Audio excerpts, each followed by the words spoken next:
Assalaamu calaykum. Wax ka badan 37 milyan ayaa lagu qiyaasaa wadamada hormaray dhanka caafimaadka sida Mareykanka. In dadkooda waaweyn ay la nool yihiin xanuunada kelyaha iyagoo aan ka warqabin. Laga yaabee wadamadeena inay ka badan yihiin dadka xanuunadaasi qaba. Waxaa jira calaamado muuqaal ahaaneed oo kala duwan kuwaas oo kuu muujinaya in waxa ku hayaa ama ka muuqda ay yihiin xanuunada ku dhaca kelyaha. Laakiin dadka qaar markii loo eego waxaa jiri kara in xaalado kale ay u keenaan calaamadaha laga arkayo ama isaga muuqda nafsad ahaantiisa.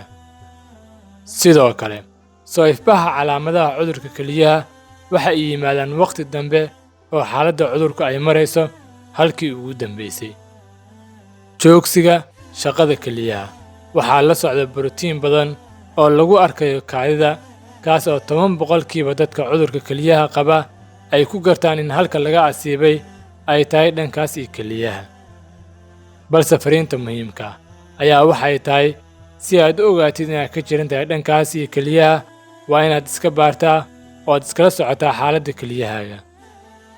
Haddii aad joogtid gaalkacyo waxaad tegi kartaa Daarudabiib Hospital oo ku yaala kaaweedka dhankiisa. Wixii dheeri ahna waxaad kala xiriiri kartaa nambarada shaashada kaaga muuqan doona.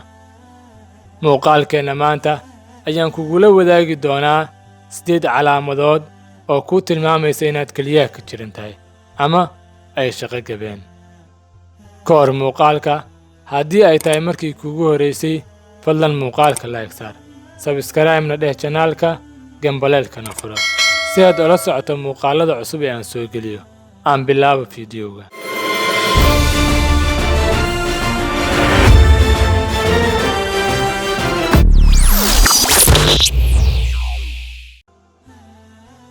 soo gudbinta muuqaaladeena caafimaadka ee wax ku oolka oo maanta diiradda aan ku saarayno 8 calaamadood ee ku leexinaysa inay wax ka jiraan kelyahaaga waxaa ka mid ah.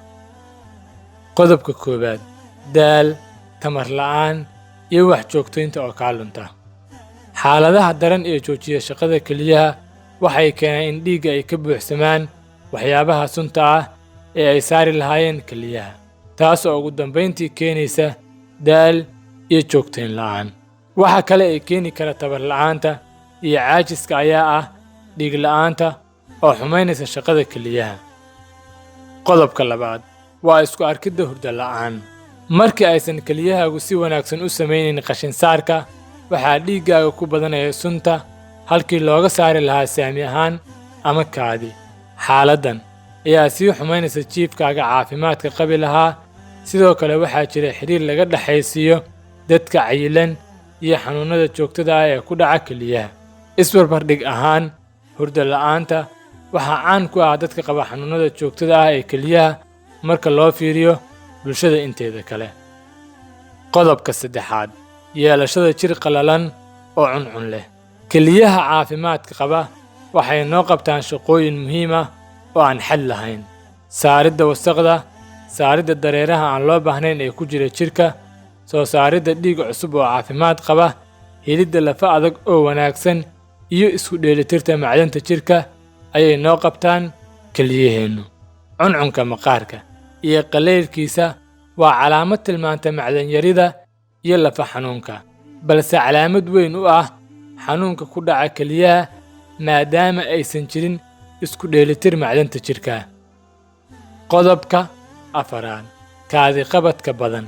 Haddii ay jirto inaad mar walba u baahan tahay inaad saami tagto ama soo kaadiso, khaasatan xilliga habeenkii, waa calaamad lagu garto jirooyinka ku dhaca kelyaha. Goorta ay dhacdo inuu dhib ku dhaco filtarka kelyaha waxaa siyaadaya baahida musqusha waqti walba. Mararka qaarna calaamaddan waxay ku timaadaa dadka qaba xanuunada infekshanka kelyaha iyo kaadi mareenka ama ragga prostate-ka uu weynaado. Qodobka shanaad, la socodka dhiig goor walba oo aad kaadinaysid. Kelyaha caafimaadka qaba waxay unugyada dhiigga ka ilaaliyaan jirka iyagoo wasaqda ka soo saaraya dhiigga kaadidana ku daraya. Haddii ay dhacdo inay wax gaaraan shaandhada kelyaha, unugyada dhiigga ayaa ku darsamaya saamiga waana calaamad tilmaanta xanuunada kelyaha. intaasi waxaan ka marnayn saami dhiigga wuxuu calaamad u noqon karaa dhagaxa, infekshanka kelyaha iyo burooyinka qaar. qodobka 6 kaadi uburka ama xumbaynta kaadida. saamiga oo lagu arko xumo badan waqtiyo kala duwan una baahan biyo raacis badan inta aadan ka soo bixin suuliga waa calaamad tilmaan u ah in kaadidaadu ay leedahay ama uu la socdo borotiin. nuuca xumbada aad arkaysid waa mid la mid ah midka aad ku aragtid markii aad ukunta qasaysid ama walaaqaysid. sida guud borotiinka ugu badan ee kaadida lagu arko waa albumin, waxa uuna la mid yahay kan laga helo ukunta oo isaguna ah albumin. qodobka 7 bararka joogtada ah ee wareegga indhaha. ku arkidda borotiin kaadida waa calaamad tilmaanta in kelyahaaga aysan wax filtareynayn. in indhaha wareeggooda uu bararo waa calaamad xaqiiq u ah in borotiin aan xad lahayn uu ka buuxo saamigaaga halkii lagu hayn lahaa jirka. qodobka 8 bararidda anqawyada iyo cagaha. shaqada kelyaha oo yaraata waxa ay keentaa macdanta soodiyamta oo jirka ku badata, taas oo keenaysa in cagaha iyo anqawyada ay ku bararaan xad la'aanta soodiyamta darteed. balse bararka addimada hoose waxa kale oo calaamad u noqon karaa jirooyinka ku dhaca wadnaha, beerka iyo xanuunada joogtada ah ee xididdada lugaha.